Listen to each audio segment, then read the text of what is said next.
Right. So let's switch to the next session.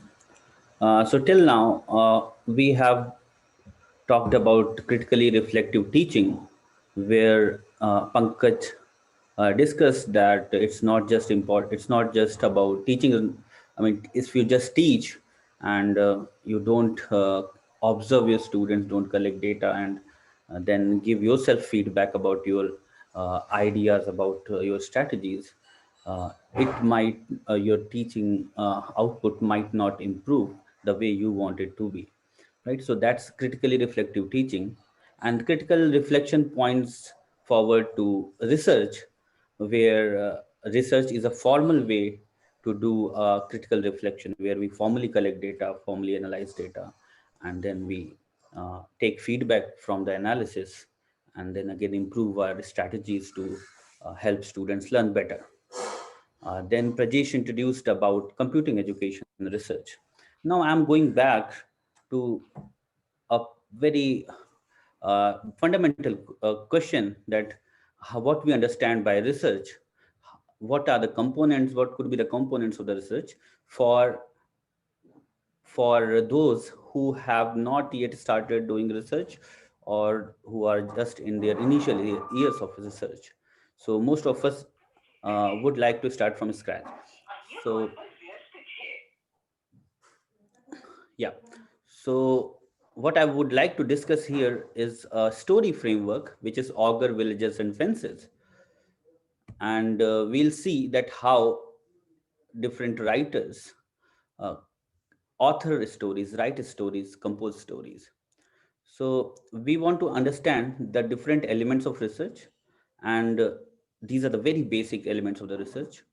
And if we are able to understand them by the end of what I am discussing right now, you may be able to identify different elements of research from your own teaching learning experiences. So let's talk about this August, Villages, and Fences. So many fiction writers, they write stories in such a way. Once upon a time there was a village, and it was being attacked by some ogre. Ogre is monster or shaitan or anything that we call in different cultures. So they write like this: there is a village, there were villagers, and they were attacked by an ogre. And to get rid of the ogre, or to protect themselves from the ogre, they created fences. Now these fences, they when they create fence, they expect that augurs will not be able to enter into the village, and that's how they save themselves. Now these kind of stories are written by many of the authors. Now what we observe in different stories is that some authors focus more on the augur, that it was very huge, these were the superpowers of the augur. Other authors focus more on village and villagers. The villagers were very small, they were very tall, they were peaceful, they were quarrelsome. Village was very small, it had these infrastructure. So all this is about village and villagers. And few other authors, they focus more on, okay, these this was the solution developed, this was the fence developed, these were the uh, armaments developed to counter the ogre, and thereby saving the village. And many other authors, they use all of the three elements together in proportionately equally equals amount and write a story. So but in any case, what we see in all those stories, that those stories are not very much complete without these three elements. Now what it has to do in research, research also has an auger component, which is problem. Let me, I'm not able to forward my slides.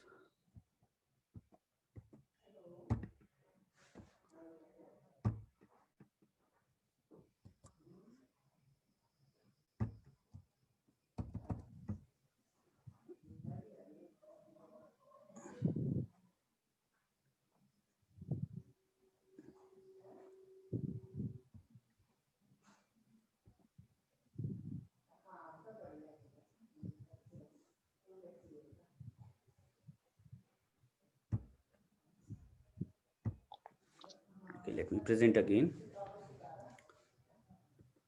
Yeah. So this is was the three elements that authors use, and even for us researchers, the three elements are relevant. So we talk about problems. This is the teaching learning problem. This is what students are suffering from, but the problem is contextualized to the target population or the village. So this problem is is being uh, is being felt by this student. Now, target population is the student characteristic, where the student are small. Students are in a small class, students are in large scale class, so on and so forth. And the third element of a research is solution. What is the solution? Now, what we usually do, we stuck to mostly to the we are most attracted towards evaluating solution, talking about solution, starting with solution. But a research story is incomplete unless a researcher has complete understanding of all these three. So whatever paper you will read from ICER or any resources, you'll find that most of them has talked about problem, target population, solution in a complete way. It might be the case that the particular research is focusing on solution, but they will definitely mention all the three in the paper. Now, so what does this imply? It implies that all these three dimensions give us opportunities to do various kind of research. First dimension is about research to understand problem in detail. Other could be research to understand our target population in detail. The third could be to do research to explore solutions, to create solutions, to evaluate solutions. So this third type is what we have witnessed most of the time when we read or listen to people around us, that this is what I want to do research on. But to illustrate that other two are also important, let me come up with another story where we see that identification of problem, it's not just a broad problem, but identification of specific problem really plays role in in detecting an effective solution, in devising an effective solution. So I'm referring to a story of toothbrush sale. Once upon a time in year 2000 approx, P&G, P&G is a company, Procter and Gamble. So P&G's sale of kids toothbrush was not good enough. It was just 20% of the market. The company tried many ideas, but none worked. So the company tried many solutions, but none worked. Then they decided to figure out what do the kids do with toothbrushes that may give an idea about why the sale is low. So what they decided to do, actually they decided to switch from assuming that the problem is low sale of the brushes to identify specific real problem that is actually causing the uh, low sale. So how they identified the problem? They randomly invited many kids for a summer camp. Then they had created a washroom with many wash basins where kids can brush their tooth, and while brushing, uh, the camera can record their video data such that they can analyze the video later and try to figure out what the problem, what is the actual problem in brushing and not using the toothbrushes more frequently.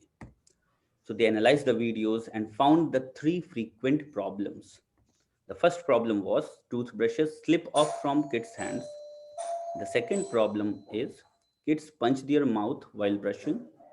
And the third problem is brushes had hard bristles that often hurt kids.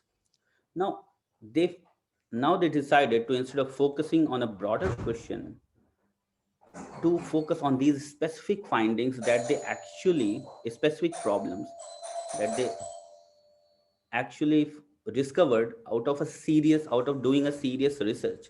They actually collected data, they analyzed the data. So what happened after this?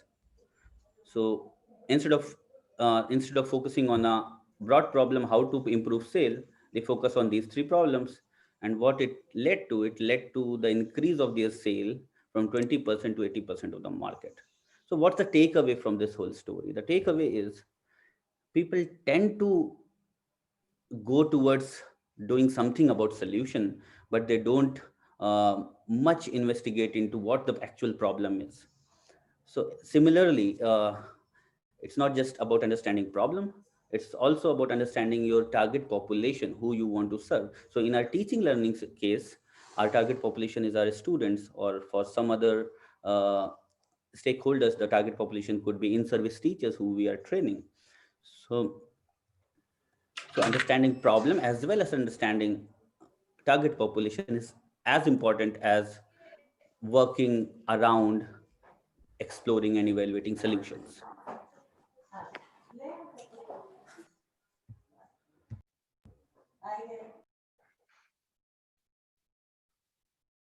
Just a minute. Okay.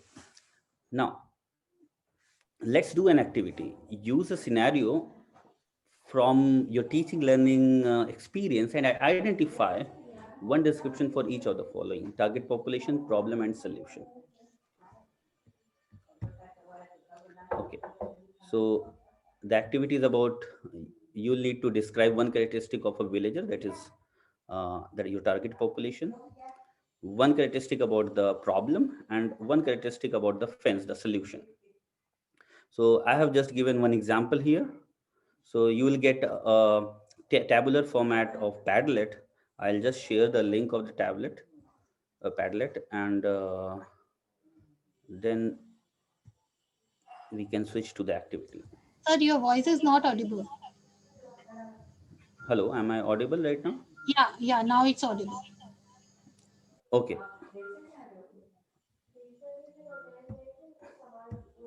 I'm posting this link on the chat, and you can go to this. Just a minute. This is not that link. Uh,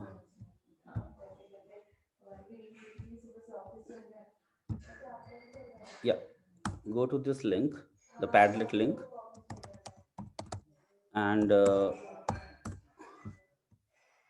you'll find a page like this. So we'll take around 5 to 7 minutes to do this. So from your personal experience, is my screen visible? Yeah, it's Yes, visible. yes. Yeah. So from your personal experience, try to just click on this add button and try to write one characteristic of target population. For example, I have written that in one of my research, I worked with undergrad students of first year whose specialty was that large it was a large classroom of 200 students. Similarly, for problem I wrote, it's hard to ensure engagement of students with the topic. For solution I wrote that I propose to use a think, pair, share active learning strategy to ensure better student participation.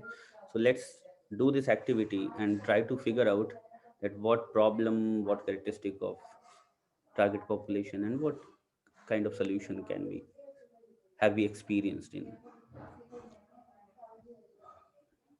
Okay, so we have almost 5 minutes to do this. 3:11.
Okay, so while others uh, continue giving their inputs, I can read few of them.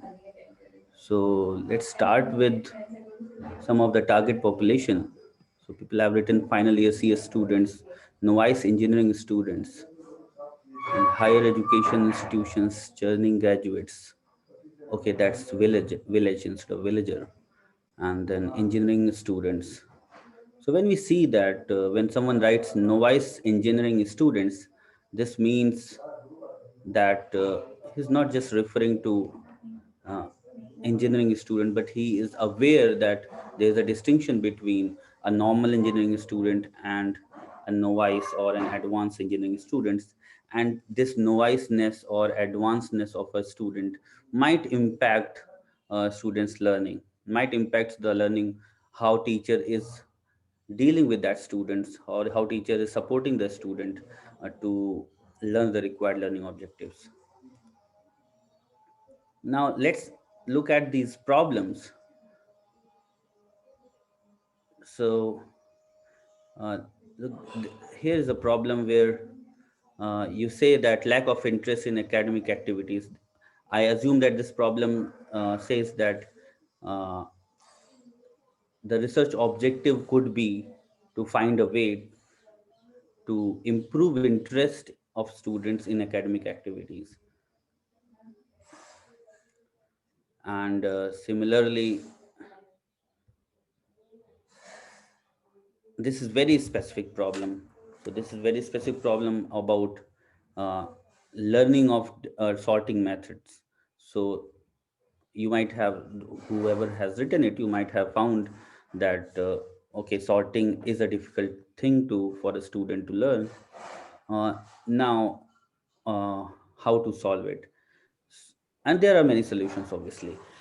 Now what I would like to emphasize here is that it's not it's really important to explore problem and the target population as deep as possible. So this one which I have selected right now, if they are understanding a working of different sorting methods or not, this is a, a relatively deeper problem that the teacher has identified, but it might go more deeper when we talk about okay, uh, what about the novelty of this problem? What is this problem already solved or not solved? If not solved, then what component of the problem is not solved, and then what component of the problem should I target as a researcher? Similarly, when we talk about uh, novice engineering students, maybe when we explore our target population more, we can say that it's not just novice engineering students, it's also about novice engineering students who had background in who were situated in a rural context versus novice engineering students who were situated in urban context. So these two things, a, a little specificity in population in this target population and the problem can change everything for you as a researcher. So let's switch back to the slides and look at the takeaways. I'm just reiterating what I just said, is that a complete story of a research includes problem, target population, and the solution. And one can perform computing education research to not just explore and evaluate solutions, but also can perform research to gain useful understanding of the target population and the problem. So, and these two things, target population and the problem, these two things can change uh, the solution and the perspective about the solution completely. So from here, I would like to invite questions from you. So we can have 3 to 5 minutes for a question, for questions, and then we will switch to the next talk by Lakshmi.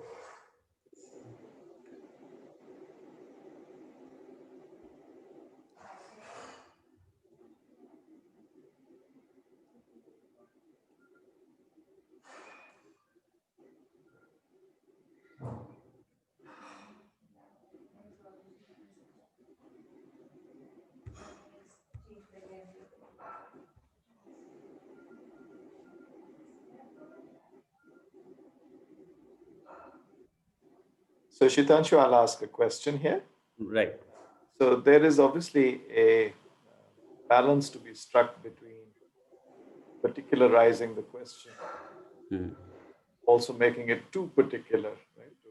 To very, very small subgroup. Otherwise, it's also, I mean, as a researcher, you also care about other people finding the question interesting and relevant to Right. them. Hmm.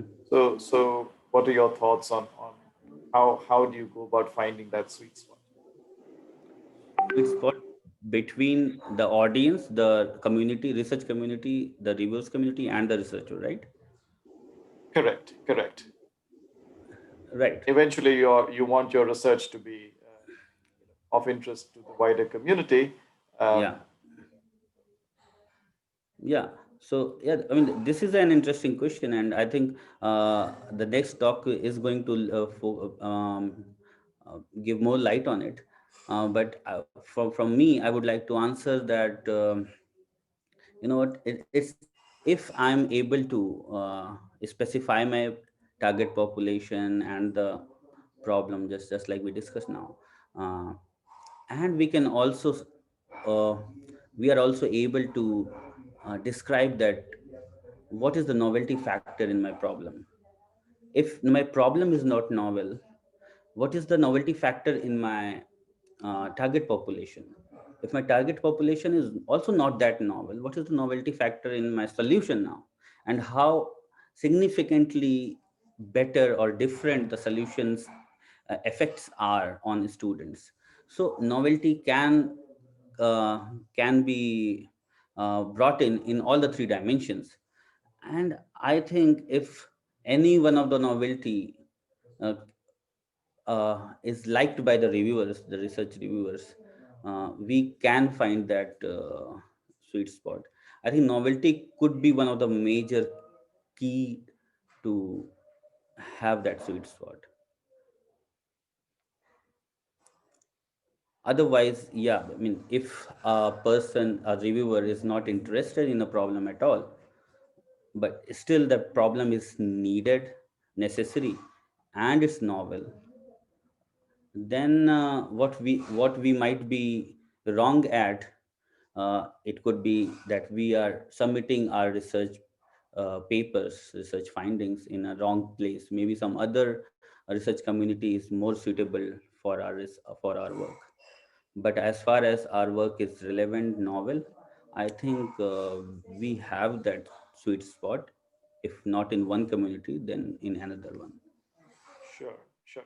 And I think just in that context, I would just like to add that part of our interest in growing this community is sometimes find that outside India, a lot of this research tends to happen outside India. Sometimes just making our issues relevant to an international audience sometimes is Right. challenging. I think all of Hmm. us have faced this challenge. And so part of the reason for having this community and trying to grow this community is because internal to us, we at least recognize that many of these are real challenges that we are all facing, Yeah. where we're hoping to grow this community and recognize these real challenges that we Right. Right. And from what we have been experiencing for last 10 years is that there is a community of learning science, there is a community of computing and research, and many a times we have faced that our one research story, in our one paper, uh, learning science people say that, oh, it's more like a computing ed. Computing ed people say it's more like a learning science. So there we need to be able to emphasize properly that how my work is relevant to a given community. So if we are submitting anything to computing education research conferences or journals, then we should be able to defend that, okay, this particular work is improving the state of computer science education. sure, sure. But yeah, but this fight, this oscillation goes on, and we need to Yes. find. Yeah. Okay, so what we can do is we can take 5 minutes break and then continue to Lakshmi's session, because we already had Prajesh and I speaking. So we can resume around 3:30. Yeah, thanks. That sounds good. Yeah.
So, Shitanshu, whenever you're ready, you can start. Yeah.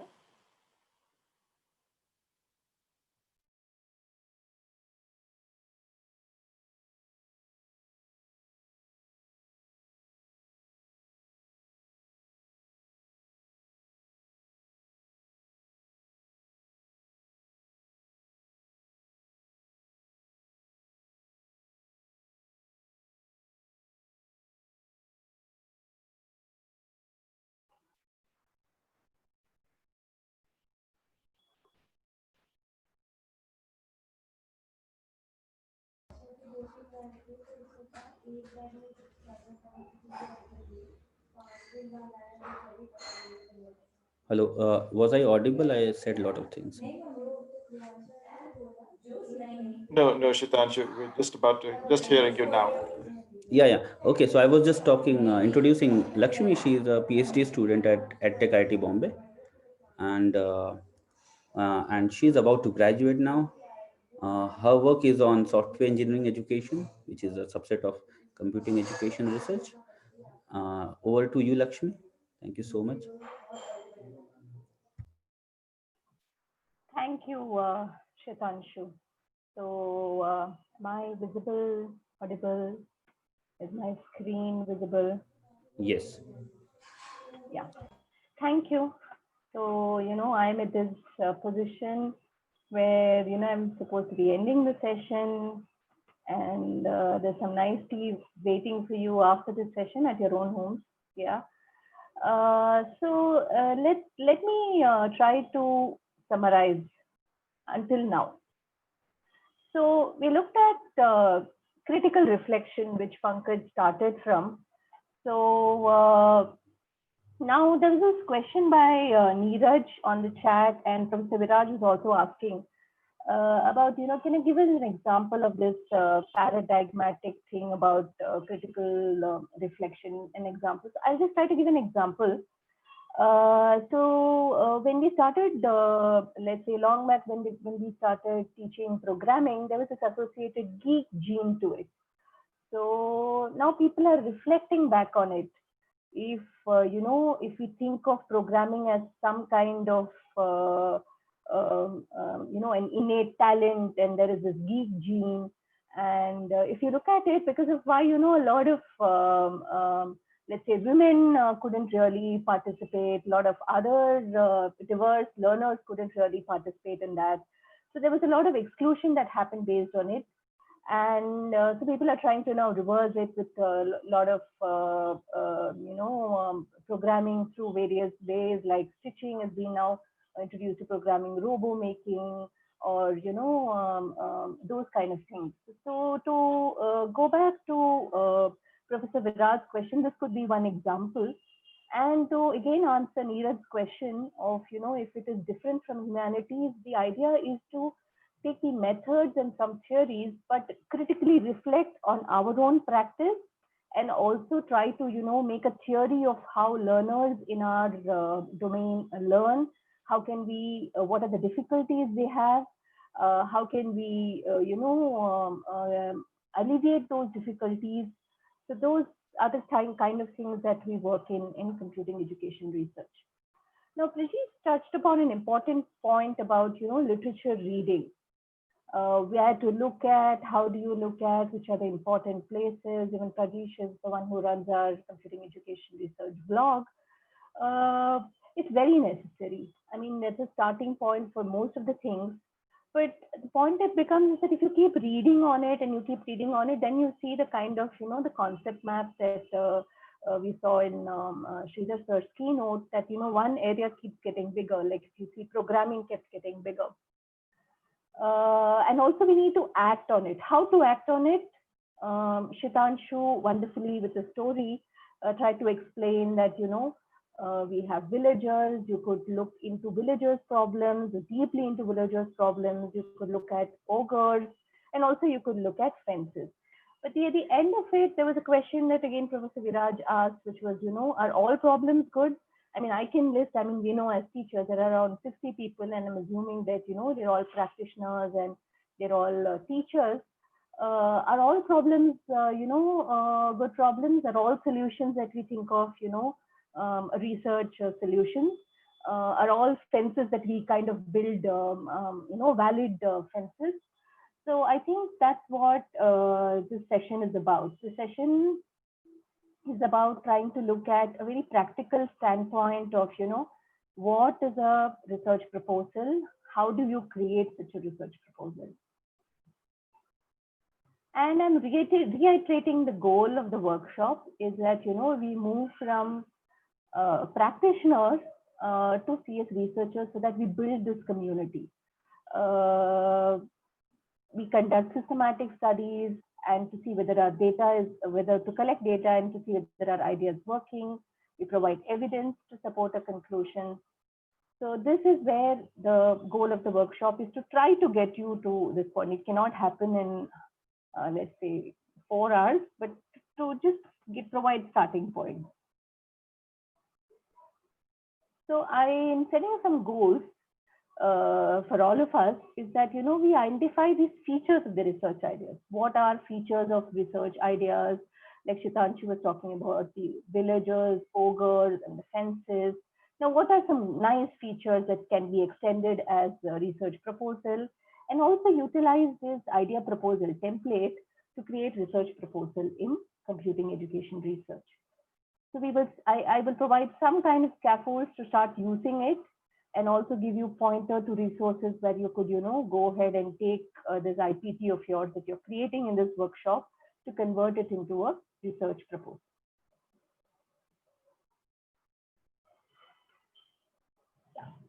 Okay, let's start with an activity. So I will, in the next slide, you will see an abstract of a research idea. Okay, so what I would want you to do is go through it and, you know, tell me if it's a valid or a good research idea. So, you know, in the staff room near the water cooler, we would have such discussions as teachers. Like, you know, I'm teaching programming. So what I'm doing is, you know, to the data flow and the control flow, I'm using different kind of colored pieces, chalk pieces or markers for the dry runs and the flow chart. And, you know, I really think that such methods will make the programming lecture clear to students. So this is an individual activity.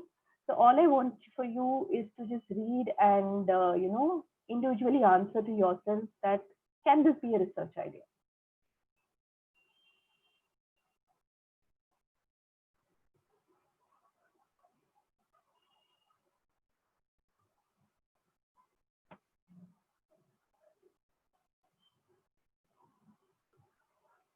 It takes around 10 seconds.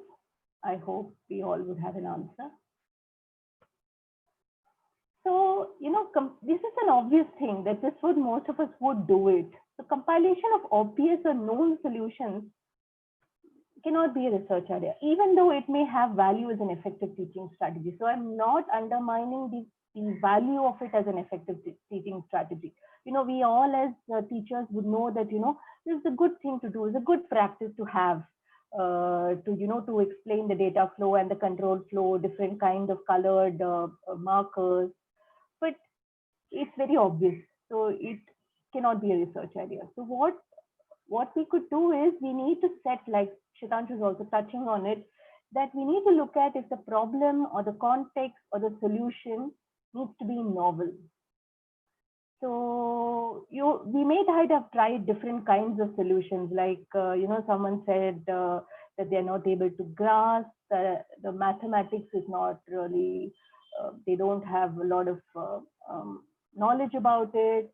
So we might work on them, but, you know, we might say, okay, let's conduct some kind of tutorials or some kind of special extra classes, remedial lectures. But you might have tried these solutions and it could have brought about, you know, good improvement in learners.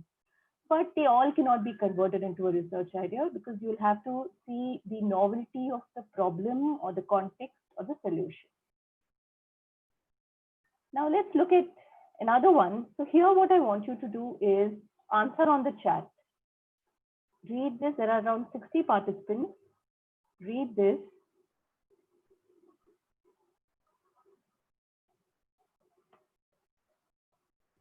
What this person is saying is that, you know, the practical applications and the usefulness of where my concepts are used in the industry, the recent advancements in the topic and the current scenario. So I think my idea is working, because I can see that the students are so happy.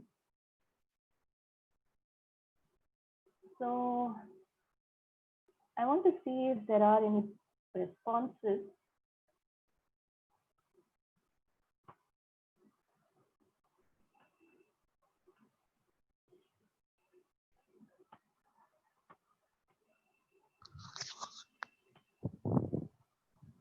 Okay, we have 3 no's till now. Okay. 4 no's till now. Others are all yes, or there is no response?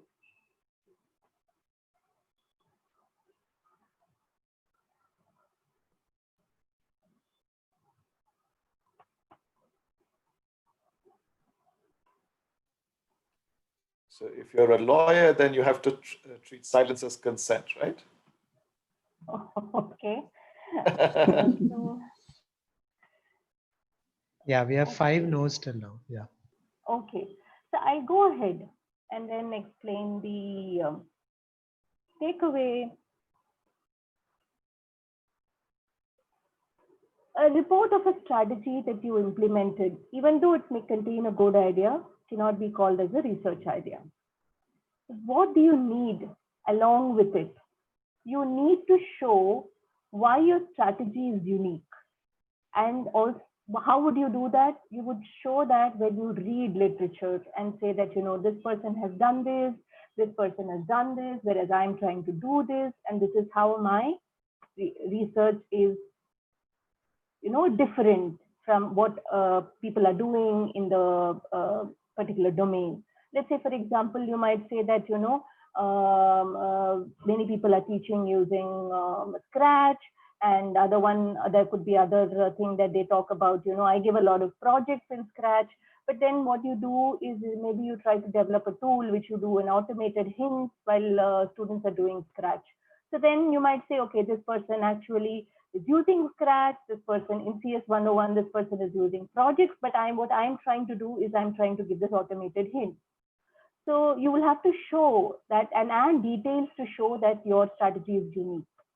And the next thing you will have to do is you will have to establish evidence that the idea works beyond saying that, you know, if you saw that in the earlier example, the person said that, you know, I can see happiness in my students' face. No, I understand as a teacher, we would really know this. It's something that very intuitive inside us. We know if the students have understood or not understood, but you will have to explain it to the research audience but by showing evidence. So this is the second takeaway. So I expect much more responses to the next question. There's going to be another activity, all hands on the chat. Can this be a research idea? So there was a study in which Moodle was used.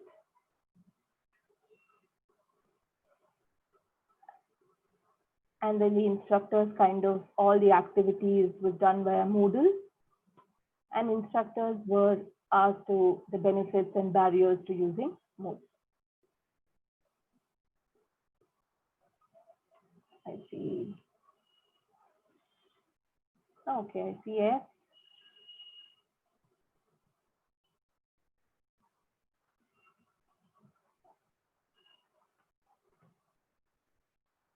I thought there were 60 participants, 57 now. Okay, 2 yeses.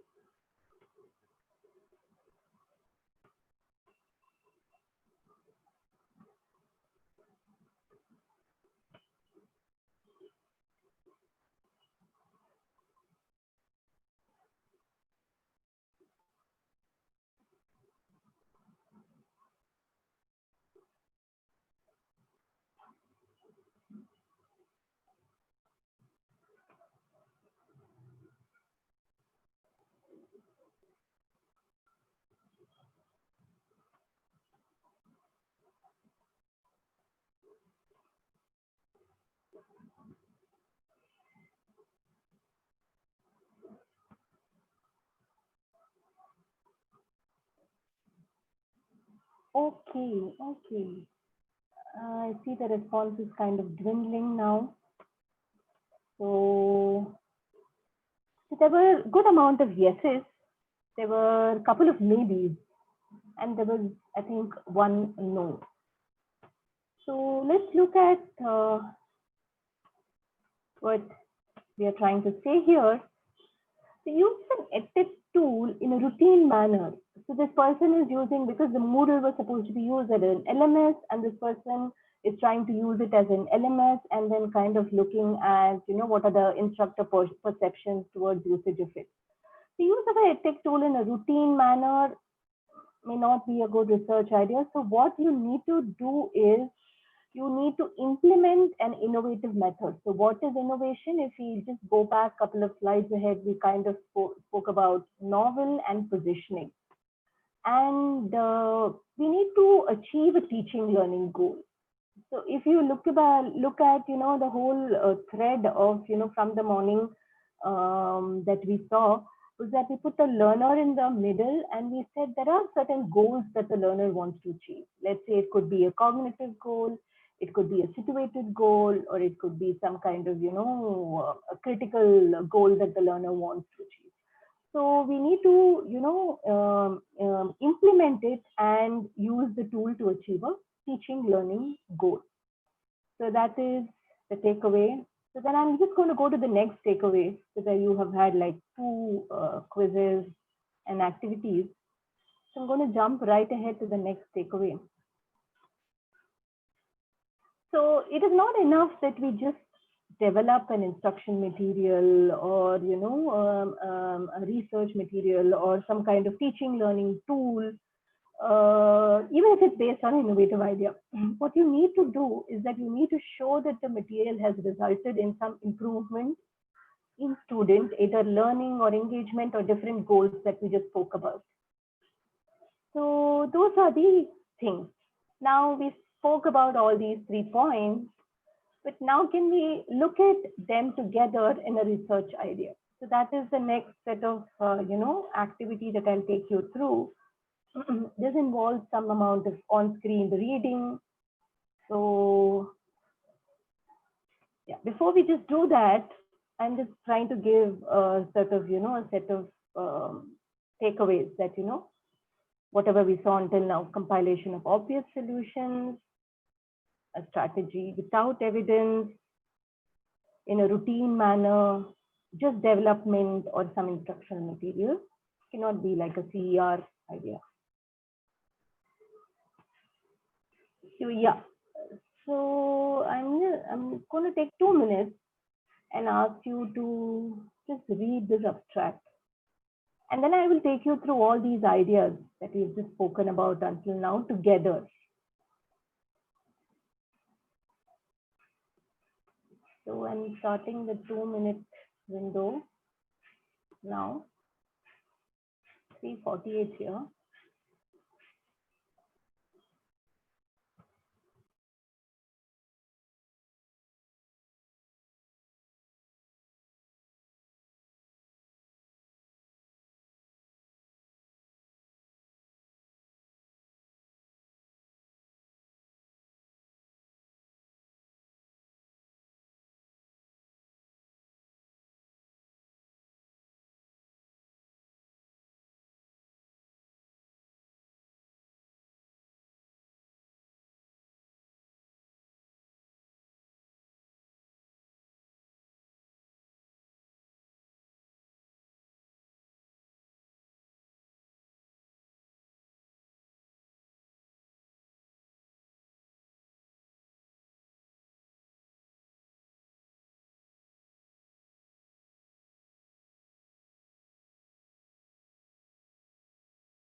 Okay, it's 3:50, and I hope some of you would have read through the abstract. So let me take you through the abstract with the ideas that we have just read. So I want you to now pay attention to these lines in this abstract. You see that, few studies have investigated the efficacy of automated programming hints and the trade-off that exists between different types of hints. Now this actually, what the learners have done, what the writers of this paper have done, is that they have identified the problem. How did they identify it? Because they went through the literature and they saw that, there are not much work in understanding efficacy of automated programming hints. So, and the trade-off that exists between different kinds of hints. So now this is how they've identified the problem. Now, if you look at this line, what is this line is doing? This line is that in this work, we have explored the efficacy of code hints with two complementary features. One is textual application explanation and self-explanation. So this line is actually telling their novel solution approach. Now they have positioned it saying that we are looking at programming hints, automated programming hints, and then they have brought in their novelty.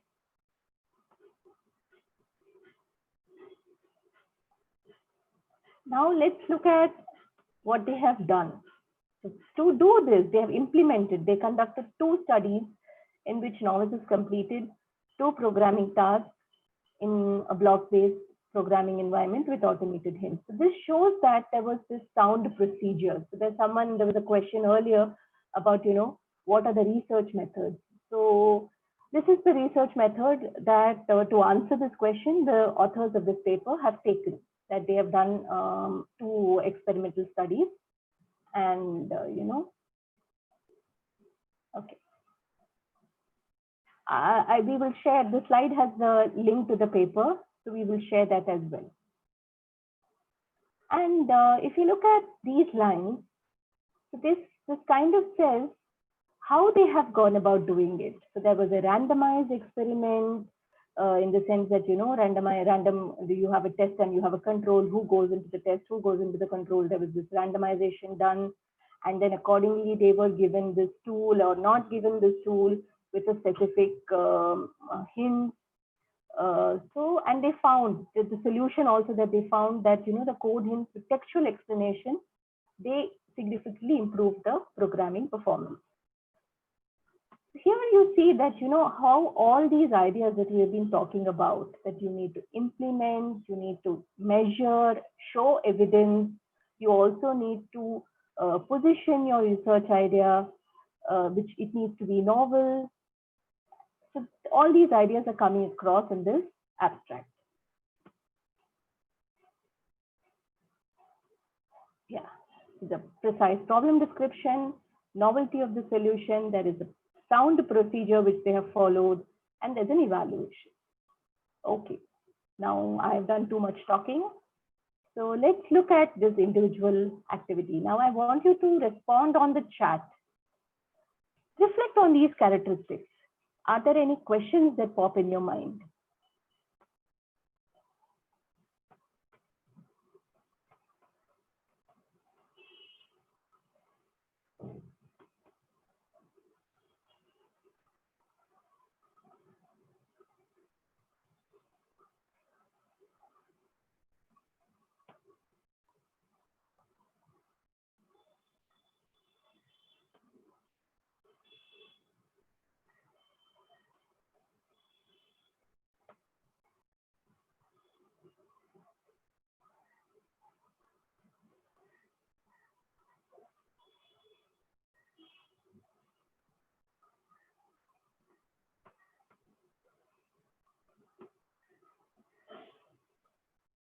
Okay, I see some questions. We'll wait for a minute.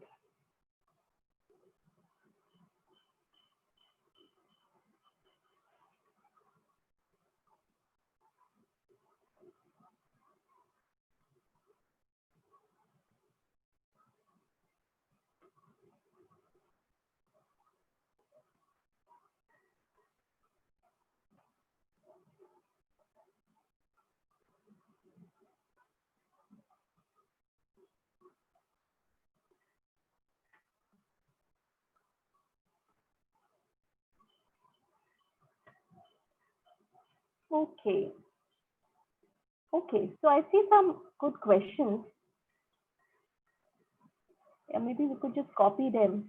So yeah, I will respond to the questions here first. So Balasubramani, Dr. Balasubramani is asking about the effectiveness of the solution.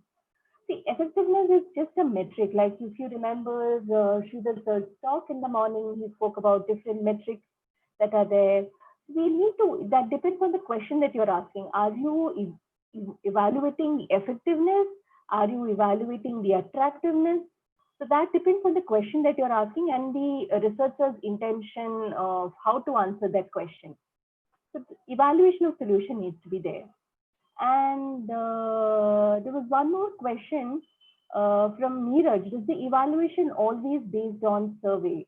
So that is a method. So like I said, it depends on what is the question that I'm asking and what do I believe are the kind of answers that rely on. Is it only survey, or is it like, going to looking at the learner in the environment where they solve, and then, trying to observe and make observations and trying to come up with a theory of how they solve. So that could be like an ethnographic method, or the other method, like, in large classrooms, you give them programs and you give them some kind of, you evaluate them on those programs. You have certain metrics for evaluation, and then you statistically analyze which is better. So that is another method. So the method is dependent on the worldview of the researcher as well as the question and the way that the researcher wants to answer the question. And yeah, so I think that would answer this all as well. Methodology of solving a problem and arriving at a solution. Okay, okay, methodology of, yeah. So the methodology of solving a problem also, like, if you remember Sridhar sir's slides, they talk about the different methods that there are. There is a interpretivist method, there is a quantitative positivist method, there is a pragmatic method, there is a design-based research method. So in our lab, we use the design-based research method, where the method is direct, like I said, is very much attached to the RQ and the goals of the research. So, and there is one more question that is coming up. How do we find these categorizations while reading a paper? Does it come through practice or any specific method? Yeah, you read, you review yours as well as your peers. Yeah, so yeah, like Shitanshu mentioned earlier, there is no shortcut to it really.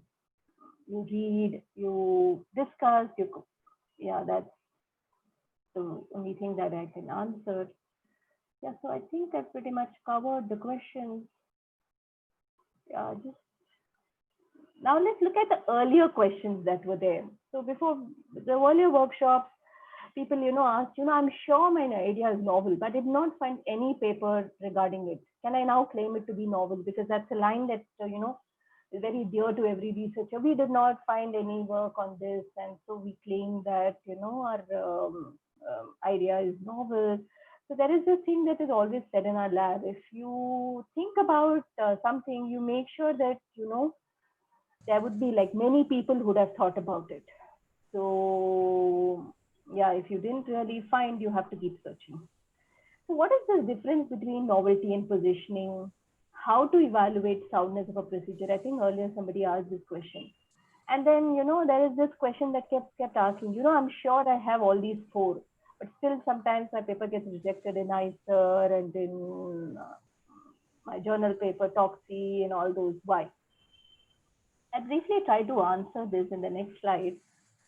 So we see that, yeah, you need to analyze the prior work. That's the kind of thing that, you have to always analyze the prior work, which means you will have to do a reading, a lot of searching. And also, you have to show that your work is required, in the sense that, it shouldn't be frivolous because you're really spending time on it. It should really solve a problem. That's why we kept going back to that, it should solve a teaching learning problem. And how your work advances the state of art. In the sense, you have to position it appropriately to show that, it's different and how it is different, and this research work is required and important. Yeah, the soundness of procedure. You have to elaborately state the method that you have chosen and how you have implemented your solution. If it's a classroom strategy, you have to make sure that you have said all the things that are important, that somebody else can read and they can repeat them. So this is an important point. And if it's a tool and you have kind of done like a evaluation, you have done a control test evaluation of it, then you have to make sure that you have used the appropriate sampling techniques, And then, what did you do in the control? What did you do in the test? And there is nothing else that, has gone along with your solution. And then you also have to show data that, your solution works. You have to collect evidence. And then, for the question that people keep asking, I have all these 4, but why does my idea keep getting rejected? There needs to be consistency between these parts. And this, I think, is very difficult, and it keeps coming as you practice, you collaborate with a lot of other researchers. So there needs to be consistency between your problem, the solution, and the results that you're trying to say, and the results that you are trying to speak about. So there needs to be this overall coherence in your work. So yeah, so this is one of the reasons that, the papers that they are reviewed, they look at the idea, they look at the novelty of the solution or the problem, positioning with respect to the work, procedure soundness. I mean, is it repeatable? Is it, have they used the appropriate methods for the problem, for the solution? And you all have to validate the soundness of the evaluation. So all this gets filtered. Yeah. So now I have spoken so much about these things. Now it's like, yeah, let's get to it. Let's start creating research proposals. So we saw this diagram in a very different way that, there are so many themes. Now, where do I start? Now, we have given you a lot of pointers to look at the spiral curriculum. We looked at critical reflection, importance of reading, where to read, looking at the ogre village of fence. And I spoke about, all these characteristics of ideas. So where do you start? You could start in any place. But what I would suggest is start from where your practice is. Start from looking at your own classroom or your own course currently that you've just taken. And then, this talk that we always have as teachers, this is difficult concept. I thought it is so easy. I prepared so well, but, I got these kind of doubts. So start from there is what I would suggest. This is an activity now. Now, what I want you all is, it's just part 1 of an activity. I will just briefly explain in this slide what the activity is. So this is a template that is available. So what do you mean by template? It contains questions, and it will take you through the questions using a set of, some pointers that are there, which will help you analyze, which will help you create your research proposal, propose a study, design your research proposal, conduct it, write your paper. So there is a whole series of proposals. We are just starting a part of it known as the idea proposal template. There is this whole handbook that is available in our webpage, which will, take you through this. But we're just starting with part 1 of the idea proposal template. So what I want you all to do is, we've created a Google form for this template. So I will try to maybe, or you could just scan if you all are happy scanning, you could just scan. I'll just try to copy the form in the chat.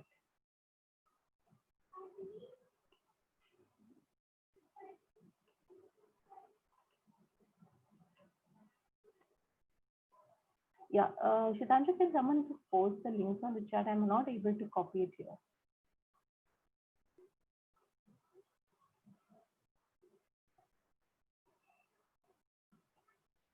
Just a second. Yeah, Prajesh has already posted it. Thank you, Prajesh. So can all of us just go to that template, that form, and start filling it?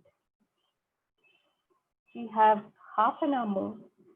Good time for us to get things, started with right.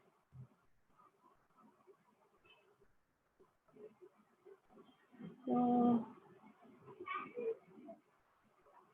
yeah, I'm just going to take you through the Google form. I will just stop this screen and take you through the Google form.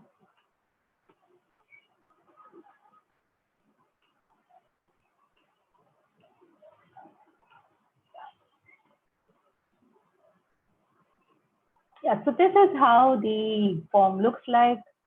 You type your email.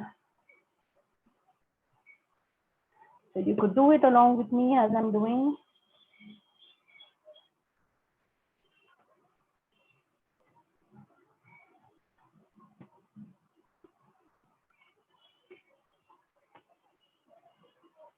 I'm going to wait around maybe 30 seconds for all of us.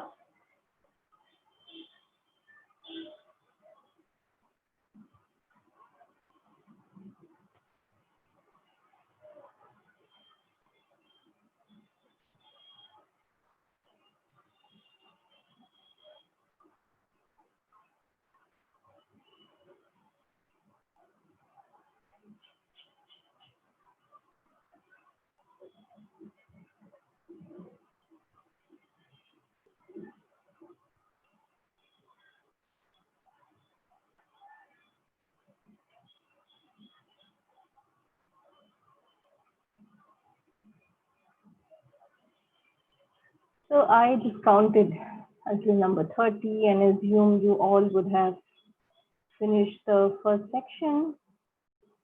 Let's move to the next section. Yeah. So now, yeah, this is the question that I was trying to look at. Now this question, I wanted to pay attention to the question, what is the teaching learning problem that you're trying to solve? Yeah, so where do you start from? Start from your own class, your own topic that you have been taking now. What are the difficulties that learners have? Where are the variances in learners that you see? Where they start from? What do they want to do? Where do they want to achieve? Let's say if you're teaching them programming, do they want to create an app? Or they just want to learn a programming language?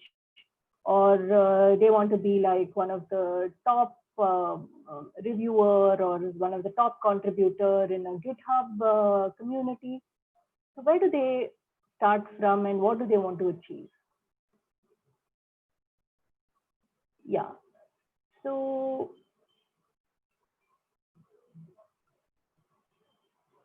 let's take a 5-minute time, 5 minutes quiet time where all of us can write this.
Okay, so it is 4:13.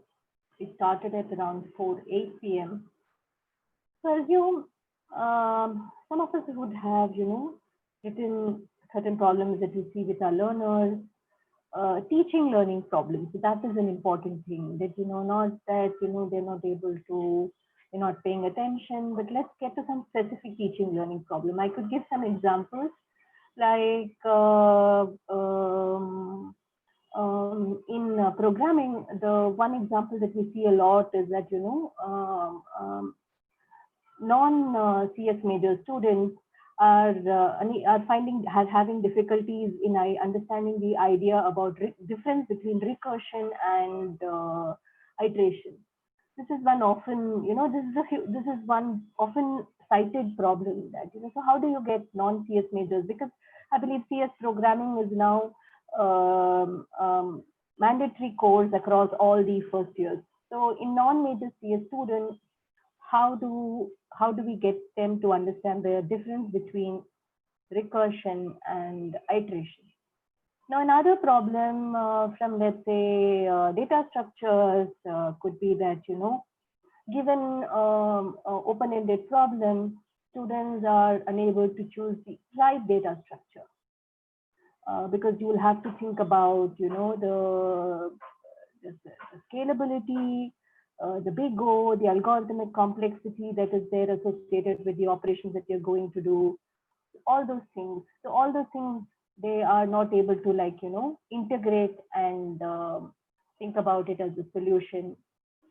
The other one that I could also rattle off is, they're not able to construct in theory of computation, they're not able to construct a deterministic finite automata. So some kind of, those kind of things that you as, practitioners in the field would see day to day. So I'm going to go to the next section. I hope you would have all written some problems that you see. I'm going to go to the next section. Yeah. So now is the time to write your idea of how would you solve such a problem. Is it going to be like a classroom instructional strategy? So here there are some scaffolds. If you see just above the, there are some scaffolds if you see just above the question. Is it going to be an instructional strategy? Like, I would get them to do like, pair programming is one of the instructional strategy, like one high achiever with one low achiever and get them to, while they are doing in their lab assignments and maybe then kind of look at it. Or is it, are you going to develop a tool? Let's say you would give them a simulation platform where they can look at, implement the data structure and scale and see what will happen to the big O and all those algorithmic complexities. So in this section, you kind of write your solution to the problem that you mentioned in question 1. So we will again take the 5 minutes quiet time for that.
Yeah, it's 4:21. So I hope. So at this stage, it's just to get you to, write and your initial thoughts. You could come back to this and, revise it. So this is just the idea to induct you to think about this. Yeah. So I'm going to go to the next one. Yeah. So now this is the place that, you would describe the study that you're going to do. Indicate will you measure to gather as evidence? How will you measure it? So there was this question that came up ahead, and I think I missed it, by Elizabeth Vinita. So she's been asking if you want to find the effect of a learning strategy on students and what population size is important. Now the question is that that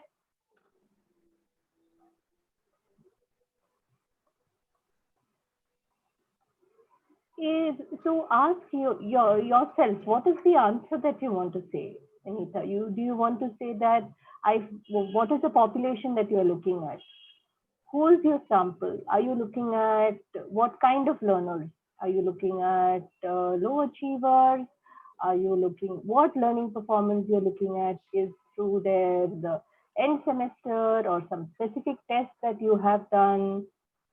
What is your strategy? Are you going to give it to everybody across and observe, or do you want to do a control test kind of a research study?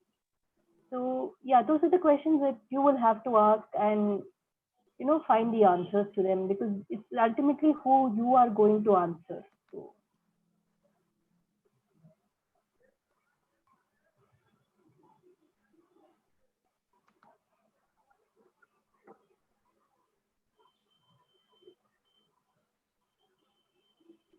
we are at 4:23. Maybe the last 4 minutes I would take, because after that it's just the end. So yeah, another 4 minutes of quiet time for you to think.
It's 4:27, and I hope you would have come up with certain answers. Please do submit it, and keep keep a copy of your responses so that you could come back to them again and again if you're interested. So what we started with are only three questions, which is, what is the teaching learning problem?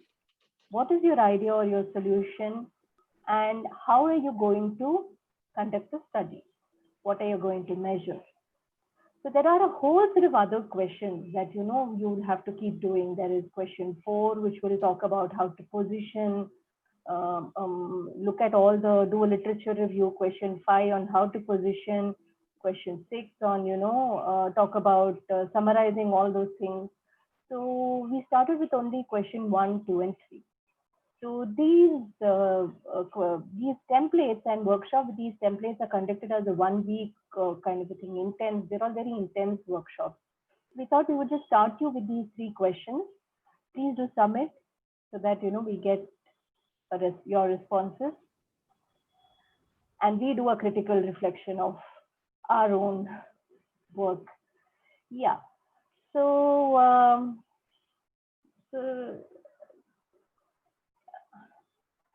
So there are some scaffolds for you on how to answer these questions. I'm not going to keep coming back to them. But what I would suggest is, there was this another question, what Elizabeth was again asking, what is action research? I mean, what we're asking you to do is action research. It's reflect on your practice, your classroom learners, their difficulties, and kind of, create a solution for it. And try to study it scientifically, evaluate it scientifically. So what we're trying to get you to do is action research. So thank you for that question, Elizabeth. So at this point, I'm really done, and I would be happy to get some questions if there are. Otherwise, over to you, Shitanshu. 4:29. Right. So let's open the floor for questions. You can ask question directly to Lakshmi, or you can point to anyone else, and we are open to answer and discuss too. Over to the audience.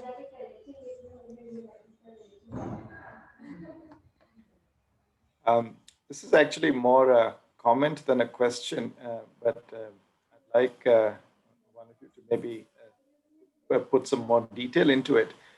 So one of the things I know, many of you, many of the people who have been leading this workshop, have also been involved with the T4E research community. And one of the wonderful ideas in T4E has been help mentor the group of researchers to write papers and to help them, vet their ideas, improve their ideas. So I was just wondering if one of you could just talk a little bit about the Sathi program and how we could try and maybe do something specific for this community as well, along similar.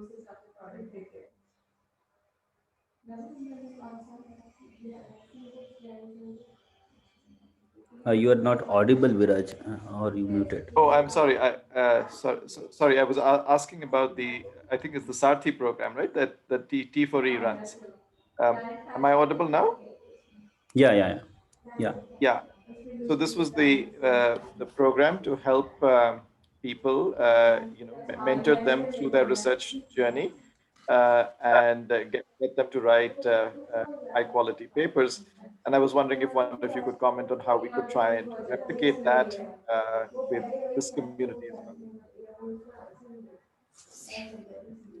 I think I can just comment on the initial days when T4E started. I mean, we started mentoring people.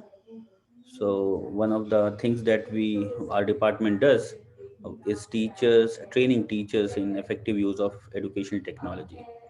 So there we targeted that we'll train several thousand teachers, and then try to help them to transition from teacher to action researchers.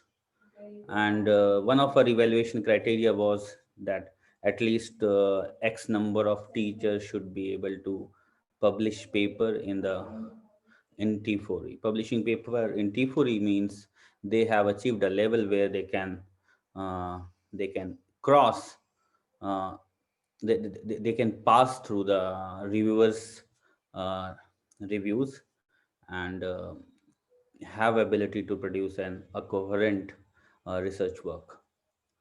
So that is where it started with. Uh, yeah, but it requires a lot of resources to. So there are mentors, there are meta mentors who guide mentors, and then mentors are assigned several mentees who are teachers who want to do action research, and this is the chain. And I don't know if yeah, it would be really nice to start the same thing within CSED, India CSED community. uh, Prajesh and Lakshmi, do you have any recent information about Sarthi program?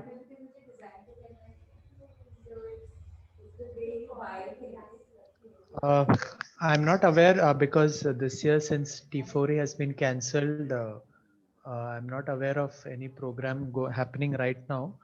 But I remember last year and the year before that, uh, I and I think even Lakshmi, we have mentored some teachers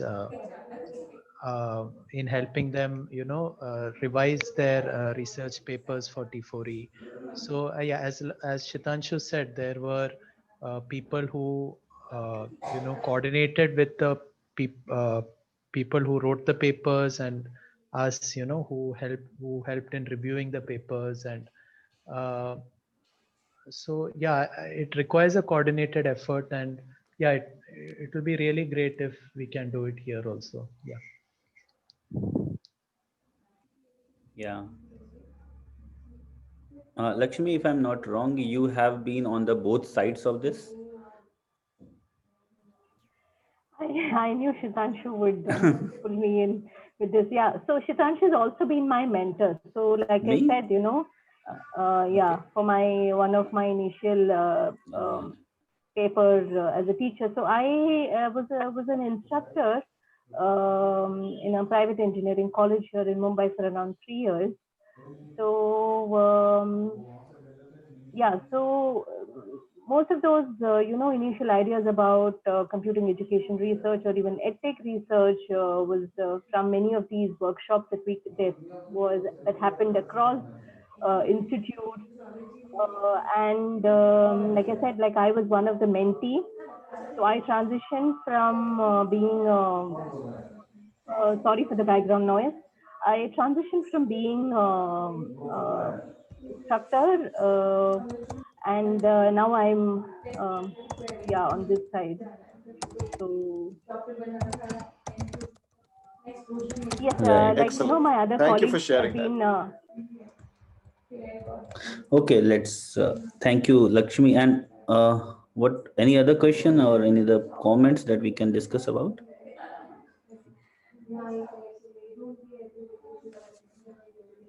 So I know we're now actually started the breakout rooms also. Those were scheduled at 4:30, so we're jumping into that time.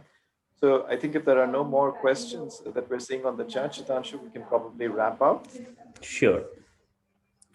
So yeah, thank you everyone for participating, and thank you Prajesh, Lakshmi, Pankaj, and Professor Viraj, as well as Professor Sridhar for making all of this possible.